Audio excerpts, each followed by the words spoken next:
శ్రీమతే రామానుజాయ నమః. ఈరోజు మంచి మాట.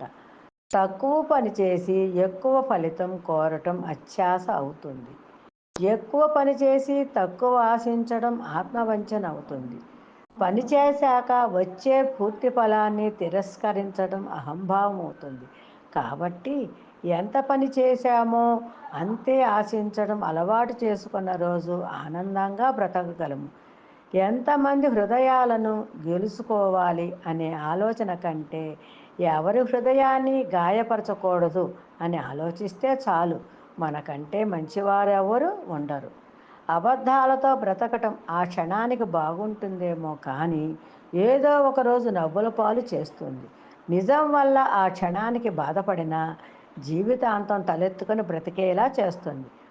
ఒకరిని కించపరిచి తమని గొప్పగా చూపించుకోవటం బలహీనుల లక్షణం. ఒకరు బాగుంటే చాలు మనకు మంచి జరుగుతుంది అనుకోవటం బుద్ధిమంతుల లక్షణం. మనం ఎదుటివారి ఆలోచనని గౌరవించకపోయినా పర్వాలేదు, అపహాస్యం మాత్రం చేయకూడదు.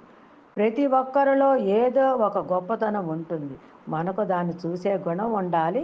దానిని అభినందించే మంచి మనస్సు ఉండాలి. శ్రీమతే రామానుజాయ నమః. జయ శ్రీమన్నారాయణ.